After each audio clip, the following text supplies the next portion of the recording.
My name is Era, and I'm the host of the Tamil Creator Podcast. I chat with creators from all over the world to share their stories and discuss hot topics in a way that I hope inspires, educates, and entertains you. Hello, everyone, and welcome to another episode of the Tamil Creator. I'm your host. Today, I have Naren Balakrishnan joining us on this episode of the podcast, and he started off his career as a software engineer. He's now a principal at Grant Thornton's R&D and government incentives practice, and he's in a client-facing role helping clients in the tech space navigate the SRED program. And for those of you not familiar with this, it's a very time-consuming process, and I'll let Naren kind of explain what this program is. But Naren, welcome, and thanks for kind of connecting today. We'll start off with kind of the beginning, like where I like to start. So Naren, I guess tell us a bit about your upbringing, your family, and just kind of how that sparked or led you down the path to eventually becoming a software engineer. Yeah, thanks for having me, Ara. And my background should go way back. My family is actually from South India originally, and my dad's family is actually from a place called Kumbakonam in South India. And actually, it's a town that I think the origin is it's a temple town. So there's lots of Hindu temples from where our family grew. So our family actually, my parents came from Tamil Nadu. So they both the family started in Madras, or Chennai now, I guess. And my grandparents actually moved to Bangalore, or Bangalore now as it's called. So, and my childhood, I did spend some time kind of back and forth. I had some fond memories in Bangalore, and but for the most part, I grew up in Toronto. So, in Toronto, Scarborough area, which a lot of you might be familiar with. And right from there, we lived there for the majority of my life, and really like in terms of when we talk about Tamil culture and things like that, like a big part of my life, obviously a lot of my friends and just being that part of the city and things like that. There were a lot of that sort of community. I went to high school there, and then eventually went to the University of Toronto for study computer science. I guess how that kind of sparked. I always had, even from young, I always had an interest in technology. Even when I'm dating myself, but looking at back in the day of the early computers and stuff like that. I was always kind of fond of that, and I think that's kind of what led me to that. And at the time, you're looking back at when you're looking at things to do for university and stuff like that, there was a bit of a boom, right? When you think about .com and you think about where we were headed in terms of technology and things like that.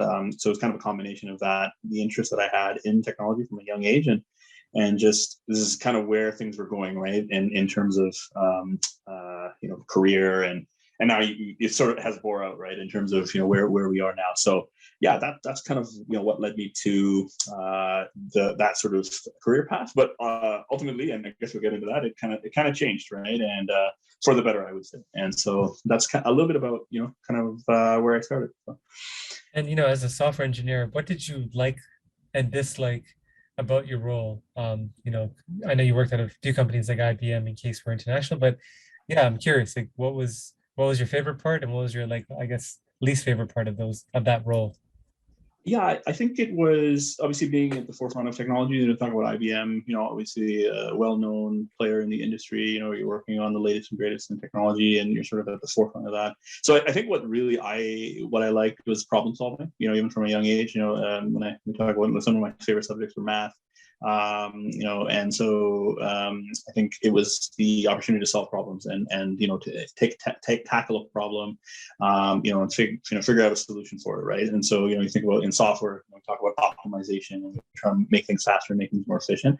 I think I had a kind of an interest in that, right? So you're given a problem and you have a certain you think about an algorithm, right? And that was kind of my interest area, and so that was a big driver for me, and that's what I think attracted me to that profession, right? Ultimately, is it's kind of that combination of here's where things are headed, and here's the ability for me to solve problems like that. That was kind of the stuff that I liked. Probably what I didn't like, and maybe it kind of goes hand in hand, but it was kind of like it was very narrow focused. For me, what I found is like you're solving this one very small problem, and that's what the majority of your time is really focused on, right? So in a company like IBM, you're working on not only are you not, you're working on one small element of a piece of software, right? And so you're not really seeing that big picture, you're not getting that exposure. So for me, I think that's what it was. Long term, when I started getting into it, I think that's where I didn't see myself sort of progressing down that path. I felt like I needed something more. I needed something a bit more dynamic. I mean, maybe that's not the right word, but where it was a little bit different on a day to day. And then I think that's for me. That was kind of the the area where I maybe didn't like the career path as much. So, and then you went from a software engineer to now you work for essentially like an accounting firm where the one that specializes, at least yourself specifically, on tech. So you went from like creating, designing, solving a problem through technology to now being on the complete other side, helping companies navigate this complicated, or not complicated, but this cumbersome program called SRED. And yeah, like what made you decide to make that jump, because it's so very specific? yeah, absolutely. And it's very different, right? And I think what it was is, so, what I was saying about, I wanting to do something a little bit different, wanting to go down a different path. This opportunity presented itself where it was this program that, again, was about technology. So the interesting thing was, it wasn't going, I wasn't suddenly going into accounting or something like that. It was a role that required someone with a background in technology and interest in technology. That was kind of a key driver. But the client facing piece, I think, was really interesting for me. One of the things that I got to do a little bit of in my prior roles was, we had the opportunity sometimes to have calls with clients, when I was working as a software engineer, very little bit, but I kind of, even from that, it kind of sparked something. And so when I saw this role, I said, maybe this is something I want to kind of plunge into. And it was a total, I didn't know much about the program at the time. I didn't even know about, tax policy or anything like that. But I said, let me take a plunge. I was younger, obviously, and didn't have kids and things like that at the time. So kind of looking at a career change, and it was very different. But I think from the moment that I got into it, I kind of really liked it. I liked the opportunity again to work. So I wasn't doing the work now, but I was seeing what others were doing, and I was helping other companies. So indirectly, I was really involved. I was still involved in technology, and more so than I was before, just because I'm at even more at the forefront now. You think about areas like AI and emerging technologies. Well, it's impossible to be doing all of those things, but this kind of gives me a bit of a flavor, right? I'm able to it's kind of the best of both worlds, right? So even though I'm not doing the hands-on work, I'm seeing what others are doing, and I get enough to kind of keep me satisfied, keep me going, and it's dynamic, right? So I learn something new every day. I'm working with clients across the country. I'm working with very smart people, and so that, I think that's what's really been attractive for me, is just that the opportunity to do something different every day, and it's a new challenge, and I find that keeps me very interested, and so that's kind of how I made the transition. It was obviously just something that kind of clicked at the right time for me in terms of an opportunity that presented itself and something I was looking for, and here we are. Like, that was 13 years ago, so I must be I must be really liking it. Yeah, no. Can you tell, I guess, folks listening that aren't in the tech space or haven't navigated SRED before, which is SRED, like, what is the program and why should a company apply for it? Like, what's the benefit of it? Yeah, absolutely. So SRED stands for Scientific Research and Experimental Development. It's kind of the long form. You might hear it as SRED or SRED, as it's kind of commonly mentioned in the industry. Essentially, what it is, it's a Government of Canada tax incentive tax credit program. So the idea is, it's a way to incentivize Canadian companies to do R&D in Canada, and it's a very lucrative program. And the idea is, as long as you meet the criteria that the government has set out, you could be really benefiting quite well in terms of sort of offsetting the R&D expenditures that you have. And if you can imagine, companies that are starting out, you're spending a lot of money, right? And you might hear the term, like, you're burning through, and your burn rate, your run rate, it can get very, very expensive. And in the early days, this is pre-revenue a lot of the time, right? So there needs to be a mechanism for companies to continue to operate, and a way for them to kind of incentivize, and especially in Canada, right? The idea behind this program is to improve the Canadian economic system, economic growth, and promote and foster economic growth in Canada. So the idea behind the program is just that. So it's administered by the tax department of the CRA, and what they do essentially is that they look at claims that come in and essentially help and refund companies a portion of the money that they were spending. And the nice thing about the program is, again, you don't have to be revenue generating as long as you're incurring R&D costs in Canada and you're doing work that's deemed eligible. Then you could definitely benefit from the program. And if you can imagine, like, cash, coming back, that companies can then use to reinvest and do whatever they want essentially within Canada, is quite beneficial. So yeah, that's kind of the program in a nutshell. And it's across the globe there are similar programs. Canada compares quite favorably, and so I've looked at programs in the UK and Australia and the US which are similar, but Canada compares quite favorably when you look at the global landscape for R&D, and it's a well-received program. Yeah, I mean, I've been part of startups where like they've got like significant money back, especially like if your big costs are around people, because I think that's kind of where it really, I mean, they want to create jobs and they want to obviously get people to be investing in like obviously future thinking technology that could benefit the economy. So I've seen companies, I mean, it's a lot of work, etc., but like I've seen them get back literally hundreds of thousands of dollars, sometimes even more than that, which could help them like last another year or two, or depending on kind of how many people they have. So I can definitely see the benefit of that. So with companies like yours where you help companies apply for the SRED program, get it, you typically, like, your companies typically take a percentage of that money you get back for companies, and so like it can be anywhere from 15 to 20 to 25 depending on the company, which can be significant. But I guess it's kind of like if you look at selling a house yourself versus like getting a real estate agent. So why can't you as a company just do this yourself if you have maybe like a bookkeeper or like someone internally that can do it? And why do they need somebody like a Grant Thornton to help prepare this application? Yeah, that's a great question. So, one of the things about the program is the administration of it, right? So when you look at it, it's it's as much as the R&D credit is great, it's lucrative, it's there. It's not free money by any means, right? So the idea is you do have to meet the requirements, and the thing is there are strict requirements around eligibility. But beyond that, there's also strict requirements around things like documentation. So the idea behind the program is not so much that, hey, it's like you would fill out an application for something and here, give me my money. It's not that simple, right? The idea is there's both and it's not just a numbers program either. So there's kind of two components to it. So there's a technical piece and a financial piece. So the financial piece tends to be maybe a little bit more straightforward, depending on the type of company. Like if you've got a manufacturing company or something where you're doing a lot of different types of costs, it can get pretty complex there as well when you look at the different types of costs you can have. But there's that side of it. But there's also the technical side. So the idea behind it is, I get the question all the time. Like I deal with a lot of tech companies, obviously, and so is it just anybody that's doing software development? Is that enough to kind of qualify for the credit? No, and again, it's not that simple. So the idea is the government has very strict requirements and they have specific policies around actually qualifying for it. So alongside the cost, you do have to prepare sort of these technical narratives or descriptions, and they have to be presented in a certain way that meet the government's criteria. And then beyond that, if you ever get into, I don't know if anyone's ever been into a CRA tax audit or any type of audit, HSD, as you can imagine, there's similar things that can happen on the SRED program side, and they have very specific individuals. So just like myself, who has a background in technology, there are counterparts of the CRA who come from a tech background that are reviewing these projects, right? So that's where you might run into some problems especially if you're looking at doing something like this yourself, because there could be very specific types of questions. There's a specific way that information needs to be presented. There's a specific type of tracking or documentation that the government looks for. So it's beyond, hey, the company saying, hey, we did these great things.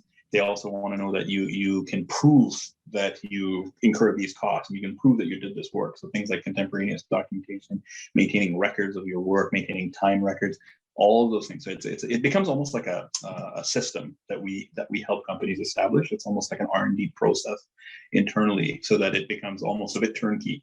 But it's something that we kind of foster. And you were mentioning earlier, these claims can be very sizable, right? So you want to make sure that it becomes almost like something that companies rely on each year. And so you want to make sure you're set up well with that type of process. If you ever get called by the CRA, it's definitely good to have someone like us supporting the companies. And it is the analogy of real estate is very apt, I think, right? It's selling your house. As you can imagine, you could do it, but I wouldn't certainly do it. It's one of those things where there's a lot of complexity around it, and you probably want somebody that has the necessary sort of experience and background with it. So that's kind of the reasoning behind it, I would say, is to have something like that, someone like us working with you on it. And there's change, and the program changes. So what happens is, I mean, for the most part, the program's been around in some form for a long number of years, but every year, let's say the budget rolls around, there could be some changes, there could be some policy changes. So we're up to date on those things, right? And then we can present those to companies that are applying for the program. So yeah, that's what kind of companies, because I know you deal with tech, but are tech companies the only kind of companies that can apply for this program, or what other types of companies could potentially apply for SRED? This episode is sponsored by nobody. That's right, nobody. So if you could be kind enough to hit that subscribe button, that would mean a lot to me. So the requirements are the same, like regardless. It's not like catered to any one industry. Obviously, tech makes up a big chunk of our client base and the clients at the CRCs. But we've got a number of other types of companies. For example, advanced manufacturing. You've got companies in pharmaceutical. You've got food and beverage. You've got you name it. Like, as long as you're doing something that meets the criteria, you qualify. So they're not biased to any one industry or anything like that. In fact, I find that sometimes software can be a little bit even more challenging, if you can imagine, just because, years ago when I was in the program, mobile app development, as an example, was something that was just rolling out. And you can imagine there was not a lot of support for, the toolkits and the SDKs that they were nowadays. Anyone can set up an app, fairly easily, right? So what kind of distinguishes what you're doing from someone else? Whereas, in a manufacturing world, there's still something to be said for building a widget, right? Something that you can see, physical something, hardware, something that you can hold, and something you're making bigger or stronger. In software, that's sometimes more challenging. So, by no means is there restrictions on industry. In fact, our group is kind of set up that way as well. So we've got individuals on our team that specialize in, pharmaceutical, some more science background, some more, come from mechanical engineering background. So we're well set up that way to help different companies in different industries. So so as long as you meet the criteria, the credit's really open to any industry. Got it. You've obviously kind of seen the SRED program up and close for the last 12 years and learned a lot about it. You mentioned you kind of seen other similar programs kind of globally. From like a high level, I guess, for tech, or just kind of the general Canadian industry around kind of innovation, what improvements would you suggest for the program if you had a chance to kind of influence policy to help, tech companies and just other companies create more innovation that's like commercialized and, helps create jobs, helps create credibility here in Canada? Like, what would be your recommendation? Yeah, I think Canada in general. I think it speaks to kind of Canada in general does a great job at incentivizing R&D and the credits speak to that. But I think where maybe we fall off a little bit is that commercialization aspect. So when we look at SRED credits get you to a certain point, and then after that there's a lot more cost that's involved, right? So getting to market and getting a product established and commercialized. And so that, Canada, I would say, probably doesn't do as good a job. In other regimes in the world, there's things like patent box, and those are things that Canada is talking about. Is there ways to say, hey, we've come up, we've had this great idea, we've subsidized the R&D and stuff like that, but now we want to productize and we want to, can we get some support for that? Can we get some support for the patent side? How do we keep the IP? Here in Canada, right? A lot of I've seen companies go to the States, right? For different reasons, where maybe there's more funding, maybe there's more opportunities to, take advantage of the market and establish their product in that market, right? So those are the types of things, that maybe Canada could be doing a little better. And there is talk about that. A question that I always get is, like a lot of clients I deal with, they're working on patent applications and stuff like that. And that's a cost, for example, that the SRED program doesn't subsidize currently. But that would be great if I had my choice, because a lot of those costs that go into patent, as you can imagine, they align with R&D, right? And there's legal costs, a lot of legal implications there that, those things are not cheap, especially for companies in the early stages. So, it'd be great to get more of those types of costs subsidized, and maybe an expansion of the program. So I think it's as much as SRED is great, the thing is it is a subset of what a company is doing, right? So if you think about a company when they're first establishing their company, their idea, they're going to do a lot of feasibility, maybe market study, market research, and then they do their R&D, and then there's a lot of go-to-market. SRED is really that. People can't see it with my hand, but I'm kind of doing the middle of that, right? It's kind of the subset of that piece. So could we expand what the program covers a little bit? Yeah, potentially. One thing, I guess, I don't know if we're going to get into it too much, is there are other programs, and we also do work on other types of grant programs as well. So in Canada, there are other grant type opportunities which are sort of more direct funding, and Canada is starting, does have a variety of opportunities in that area. But from a strictly from a SRED perspective, I think that would be one area where where we could be doing a little bit more. And some countries in the world do have a little bit more. I guess their credits do a little bit more than what Canada does, I guess, currently as well. So, And you've probably seen you've probably worked on a lot of applications in your 12 years doing this. I'm curious, have you seen any kind of interesting observations or trends in terms of maybe how much money Canadian companies are spending on R&D?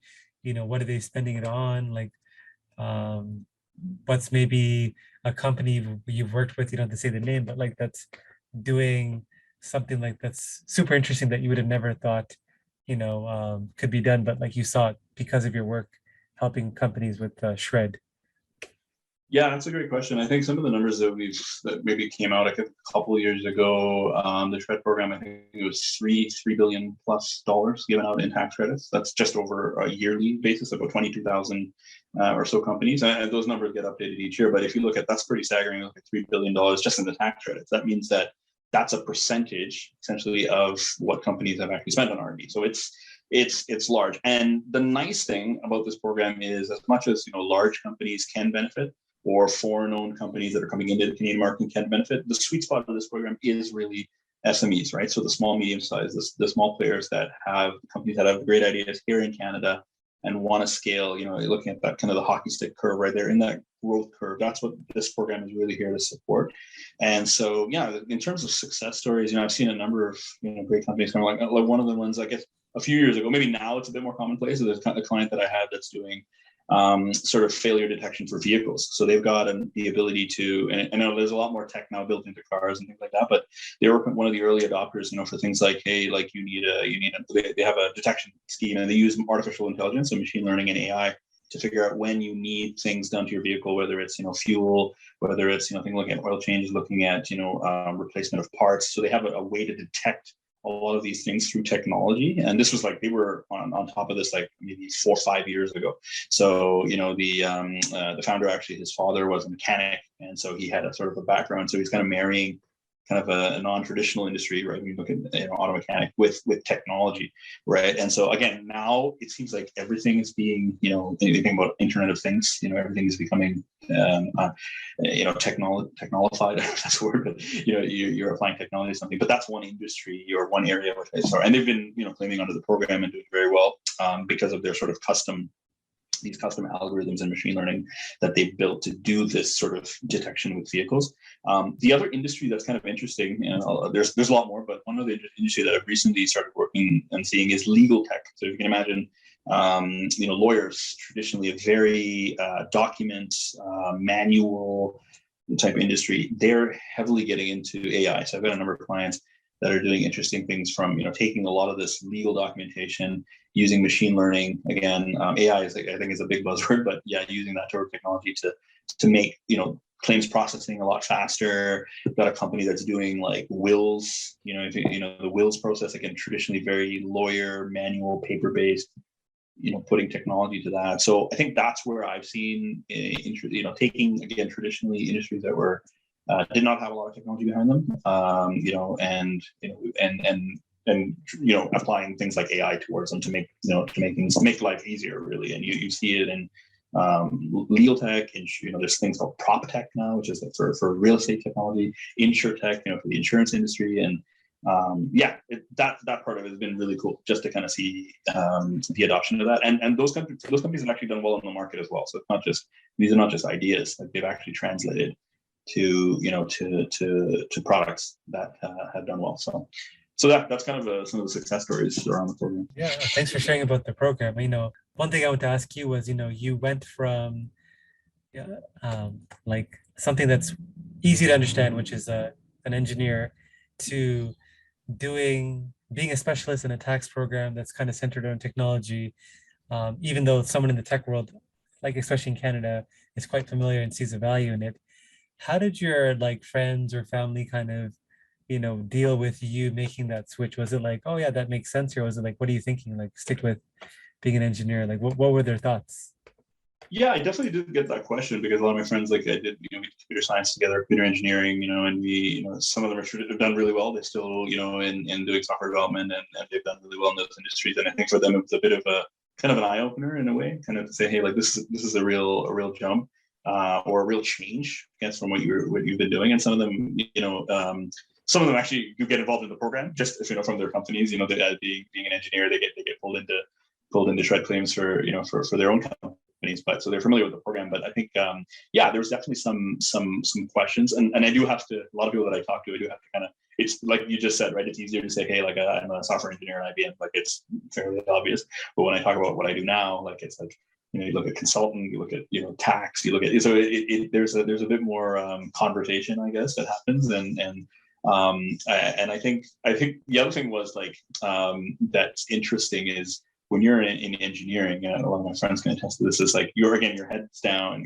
you're working on your code, you're not interfacing. So through this role, and maybe this is something I just discovered later in life, is that's something that I really enjoy, is being interfacing, doing networking, being immersed into this ecosystem, right? So I'm a big proponent of social media, things like LinkedIn, things like the podcast, this world is all new to me. So I really like that. Whereas I think a lot of people that I know and the friends, they maybe struggle with that a little bit, right? So for them, they don't like maybe venturing out into that, because one of my friends was saying like, yeah, I don't know if I could go to a networking event or something, or to draw a new business, or try to that side of it is very different from engineering. Like the technology is kind of the common piece, but the business side is very different. So yeah, I definitely did get some a bit eye raising a little bit, and sort of once I kind of explained, and I guess I showed why I was so enthusiastic or excited about it, I think they kind of understood where it was headed. So.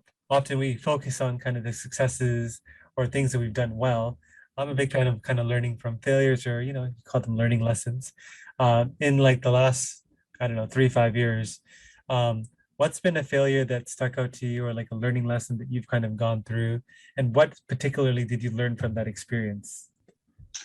Yeah, that's a great question. I mean, yeah, I think you're absolutely right. You have to learn from your mistakes. No one's perfect. I think one example would be, through this role, especially in the last number of years, I've had the opportunity to lead, manage, coach people.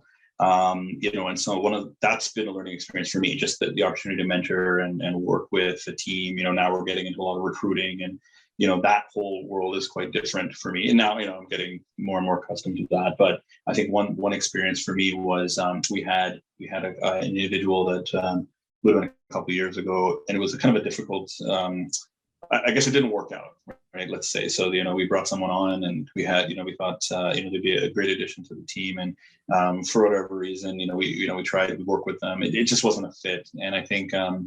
The challenge there for me was like at the time I was like, is it me? Am I doing something wrong? Am I not, doing something right with the coaching? Is it something that I didn't give them enough, the right tools, resources, support to do well in this role? But and so they eventually, they left our team and stuff like that. But I think the takeaway for me from that experience was that you learn about yourself. You learn about how you should deal with people. Essentially, a big part of our role is what we call the colleague. The colleague role. How do you deal with others? And so I think that was important. I don't think fundamentally there was anything that we could have done differently.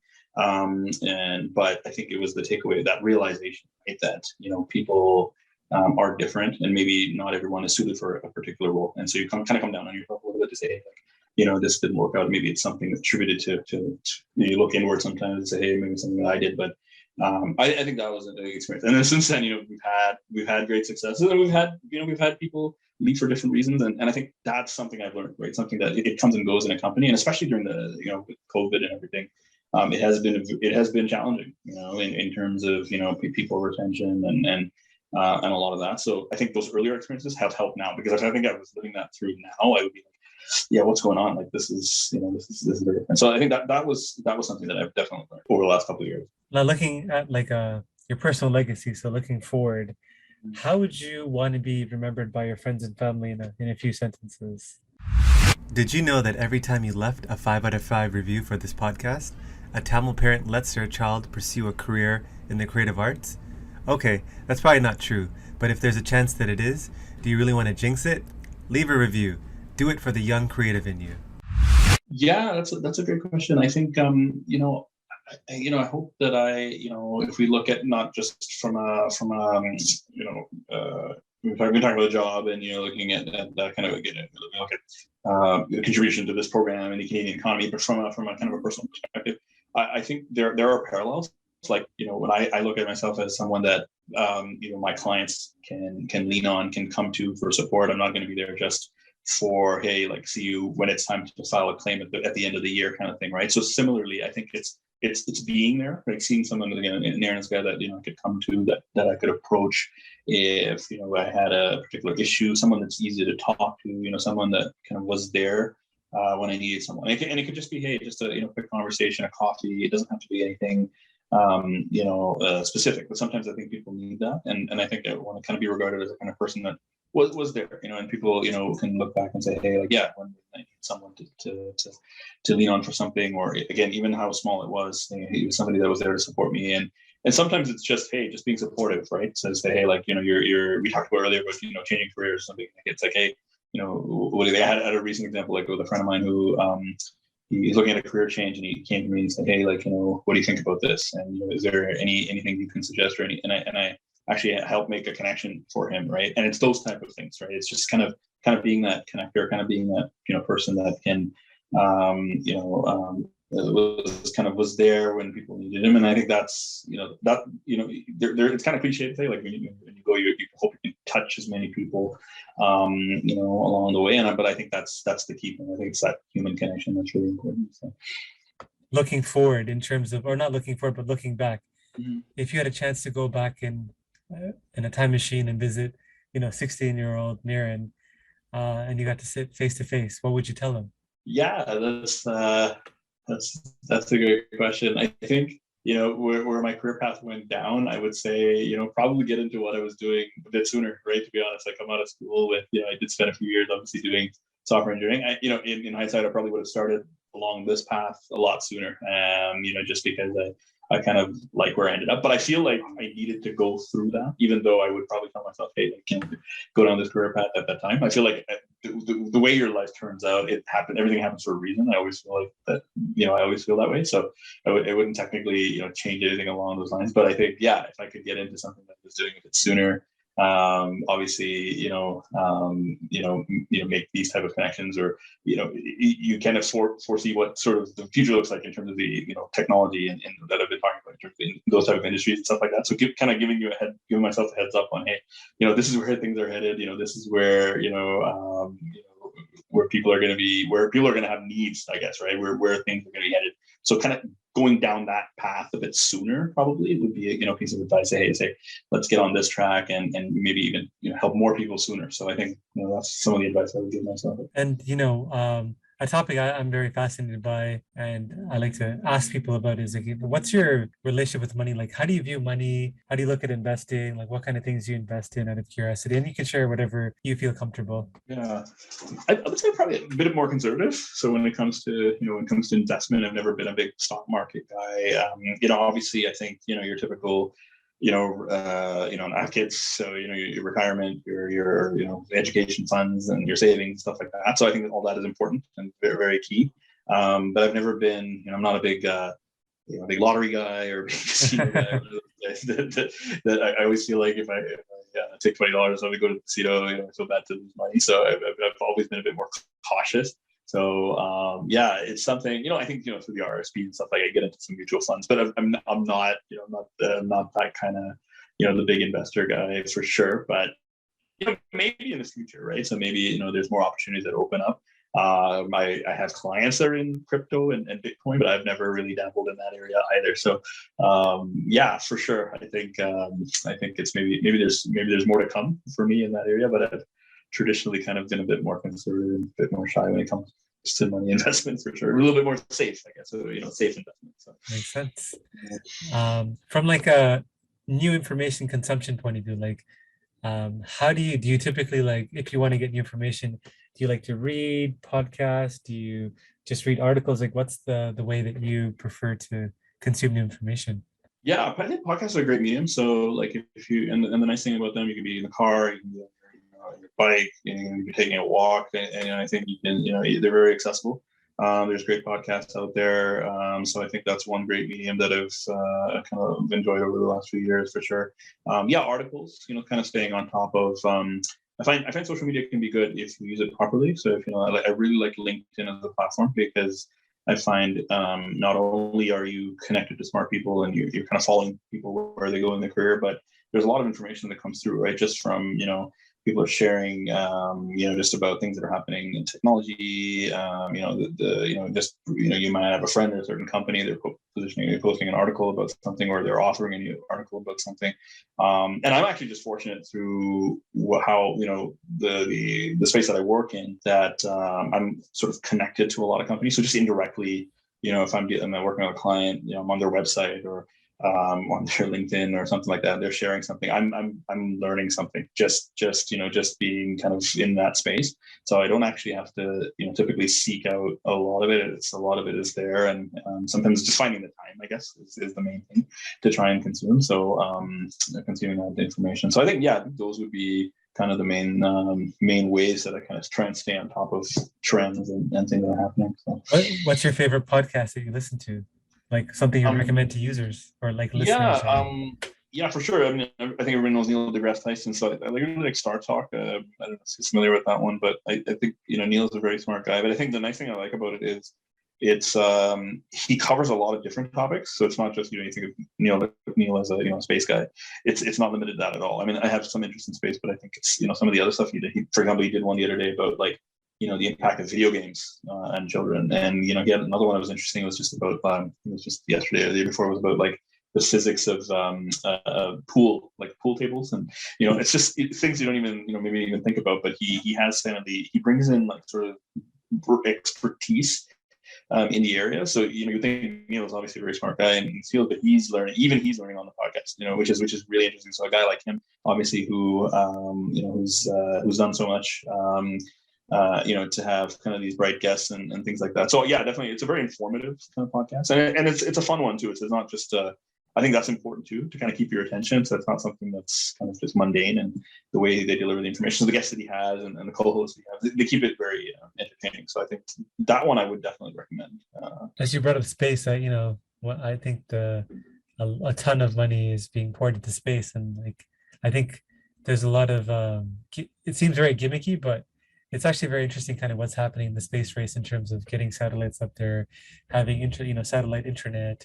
That's going to be once they actually set that up properly, like Starlink and all those other companies, it's going to be a game changer for people across the globe. Or like if they actually figure out how to actually mine or do, like not Elon, but Jeff Bezos' kind of dream of, I think, moving heavy industrial kind of processes from Earth to like the outer space, like whether it's the moon and stuff like that. So I'd be very kind of interested to kind of see how that plays out in the next like decade, in my lifetime, how the whole I think going between here and the moon or like outer space is going to be as normal as taking a flight. But I don't know, maybe I'm wrong.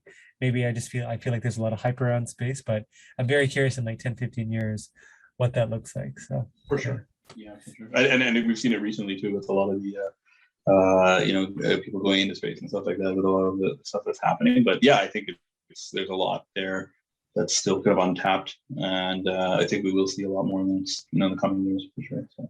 I know during COVID, a lot of people picked up, maybe some bad habits, but a lot of good ones too, and like a lot of self-reflection, just doing something new that, gives a meaning or just beneficial in their life. So for me, that's kind of, I did a lot of walking and like you said, listen to podcasts.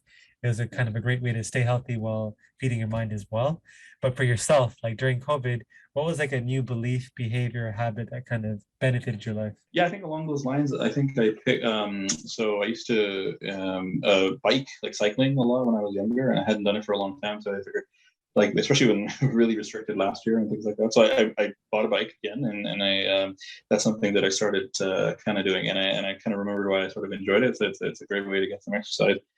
I do be walking occasionally, but I do find that it's maybe biking is a little bit more fun for me, and just to get around a little bit, you can see a little bit further, and you can still do things like you listen to podcasts, things while you're doing that, which is great. So when I was young, obviously there's no podcast, you're listening to music, but I think it's kind of a double benefit, right? So you're getting the exercise, and you're doing things like podcasts. So where it was restricted to do, you couldn't do a lot of travel, so. And obviously, and doing things like that. So that was kind of an easy way to try and get some exercise and keep up to date on things that were happening. So yeah, that's something new, something that I kind of picked up specifically over COVID. Probably walking a little bit more as well, I would say, than I had been before. I think it's just a natural thing. You're looking for something to do, and kind of be cooped up inside all the time, especially when things, I know things have eased and settled since then, but and it was particularly bad at one point. So yeah, I think that, and I think the larger comment that I was going to make about that is just when I was looking back now, we're looking at about 2 years when you think about the pandemic, and it's kind of like, I think it showed to me that something like this can kind of stop things. So when you have the opportunity to do something pre-COVID, or how would we kind of come out of this, it's like maybe we don't hesitate as much to do something. If we want to go out and do something, we should do it. Obviously, if we have the means to do so. But if you want to, we take that trip or take up that new hobby, I think if anything, COVID has shown us that we probably shouldn't be as hesitant maybe to do things, because we never know when something like this can happen, and everything comes to a halt, right? And so I think that mindset is something that has changed for me coming out of this. It's kind of like, there's opportunities to do something for yourself. You probably should seize them now more than ever. Well, that's kind of a good segue into the final segment of our podcast. It's a game / segment that I call Creator Confessions. There's kind of a bunch of statements I'll make, and you'll just give me the first thing that kind of pops into your head. Sure. All right, Naren. So first question is favorite Tamil food. Tamil food? Yes. I'd probably say, can I say dosa? Yeah. Something that scares you. Snakes. Me too. Insecurity that you have. Insecurity. Sometimes I feel the term imposter syndrome goes around a bit now. So I think do I feel like I am the best at what I'm doing, and am I kind of worthy of things happening to me, and I'm kind of worthy of that. So I think that is. Favorite show you're watching? Cheat and say Squid Game, because I just finished just finished that one. Place you're itching to travel to after the pandemic is over? Italy has been on my list. So yeah. A fellow Tamil creator that you want to give a shout out to? Fellow Tamil creator. I think you do a great job around this podcast and Tamil culture, and so I'll give you a shout out as well as Ravi at the Blue Max podcast as well. I don't know if you're familiar with on his podcast before. I think he's doing some great things in the community, so I'll give him a shout out as well. So favorite childhood memory? Favorite childhood memory. So when I was talking about my days back in Bangalore, India, it was myself, and I went to school there for a couple of years, and had some really fun memories with my cousins, young cousins at the time. We were very young and got into a lot of adventures. I remember, bike riding and kind of we were kind of a little crew. We used to hang out and do things, and yeah, lots of fun memories at that time. So that was like early. 8-9 years old, so those are good times. Outside of work, something you like to do for fun? Sports. I think I'm a big, a big sports not an athlete or anything, but I watch a lot of sports. Raptors, Leafs, Jays. Big fan of that. And then video games, stuff like that. I like a lot of sports games. Like Madden and stuff like that. So yeah, I'm a big sports fan. For sure. A purchase you've made in the last couple of years that you've splurged on, but you have zero regret about it. Yeah. If I'm gonna cheat and say like this was a gift for our kids, we got a couple of those home arcades, kind of the life size. So I was a big Street Fighter 2 fan as a kid, so we actually got one of those in our basement, and we got the old NBA Jam. Yes, I love that game. Yeah. The stand-up arcade. So yeah, it's just like it's something that I really like. My kids love. So yeah, I'd say those. A pet peeve of yours. Money can be hard to come by, but here is a $100 opportunity for you. Join my free newsletter for free exclusive content and a free chance to win $100 when I hold special draws. Did I mention that it's free? Pet peeve. Yeah, I could say sort of disingenuous people. I don't know if that's something that people that are kind of like maybe they say one thing to your face, and behind your back they say something else. Just that kind of character, that trait, is something that pet peeve of mine. I'll say that.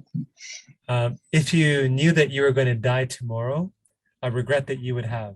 Yeah, probably just maybe not being able to travel as much as I would have liked so far. I think the pandemic has obviously slowed things down in the last little while, but that's probably it. I have seen a few places, but I think just maybe there's a couple of times that I would have gone and done something, seen another place in the world. That's probably the regret. Age you want to retire by. And when I say retire, my definition is kind of ownership of time. Do what you want when you want. Yeah, probably 60. I don't want to go 65. So I think I'd say 60 only because I'd probably be bored after a while if I didn't have work. So I'll say 60 as a kind of age where I'd love to just maybe even do something like that, part-time or something like that. But that would be great. Or I could cheat and say Lotto Max tomorrow. But a celebrity whose life you would want to experience for one day. Ooh, yeah, these are tricky. The Rock is a guy I follow a lot. It's amazing how many things he's involved with. Like I was a big wrestling fan when I was young, and then he's just sort of morphed into his movies, TV. He's got the tequila brand. He's got so just to live in his shoes, just to see how a day, kind of the amount of things that he has going on would be pretty cool. So. Yeah, I think his story is remarkable. I think I used to my little brothers back in the day. We were like huge, WWE or WWF fans. NWO, like all that stuff. Oh yeah, and it's it's crazy to see The Rock go from he was big in wrestling, but that was a kind of niche big to kind of globally big, and the whole story of him. I think he called this film production company like $6 or $7 production, but I forgot. Yeah, it's like $7, I think, right? $7, yeah. That's how much money he had in his pocket. Yeah. So yeah, it's funny. Exactly the same for me, because I saw him in like mid '90s when he came up as a wrestler, and you're like, who is this guy? And he took the wrestling world by storm, which is one thing, right? It is very niche, as you said, but to then become this megastar, just in media, like what he's been able to do is pretty remarkable. And finally, just kind of a public service announcement, or just final thoughts you want to leave with the audience to maybe aspiring Tamil creators out there. I know, you are a creator yourself in the sense that you kind of enable creators to kind of, survive longer, if you want to call it that, or just be able to innovate more faster, but you get to work a lot with other creators. So what's your advice to somebody listening that aspires to do that? Yeah, I think it's great to have this group of people representative everywhere, right? I think we're starting to see it more and more, and I think we need that, right? So just an example, I don't know if you watched the Mindy Kaling show, Never Have I Ever on Netflix. It's just an example of that's something maybe you wouldn't have seen a number of years ago. So, a South Indian, Tamil character on a TV show like that with broad appeal, and she's been able to do that, and others have. There's a lot more that we're seeing. So I think the advice would just be like, put yourself out there. If there's something you have an idea. So I always come at it from an entrepreneur perspective, and if you have a great idea, go with it, right? And I think we need more people. We need more of that representation from all groups. But I think if you look at this group in particular, I think that's something that we want to foster more of. And I'm hopeful that I can do it in the space that I'm in, and to help companies. But it'd be great to have, for example, like a Tamil entrepreneurs fund or something like that, right? Or a group where entrepreneurs can come together, or things like that you're doing with Tamil culture, right? I think just having that sort of kind of representation and that ability to kind of work together would be my kind of goal and hope, and I think we're seeing it already. Awesome. Well, Naren, thank you for kind of jumping on the podcast and kind of sharing your story and, really enlightening folks, especially those listening from like a tech or manufacturer, like, food and beverage kind of industry that maybe didn't know about SRED, or like maybe they haven't really fully explored all the benefits of SRED. So I think it's like a topic that's somewhat understood, but not really. So thank you for doing that. For somebody that's kind of listening and, inspired by you and like your change in your career, kind of going from, kind of in a corner, developing, working on code, to being client facing and enabling other creators out there to kind of do big things. What's the best way for someone to connect with you? Is it by email, LinkedIn? Like, what do you prefer? Yeah, I would say both. Probably LinkedIn is probably the easiest. I'm very active on there. I have my profile there, and people can reach out to me, and then we can usually switch it over to an email conversation. And I'm a big proponent of like tools like Zoom and stuff like that to have conversation. I'm a big, I'm always we call it kind of virtual coffees now, so I'm always a big proponent of that and meeting people. So yeah, I think those would be the best ways to kind of get in touch with me. Start with LinkedIn, and you can kind of go from there. Awesome. Well, appreciate you kind of sharing your story and taking the time, Naren. And for those of you listening, as always, appreciate it. Look forward to the next episode. Thank you so much, Ara. It was great.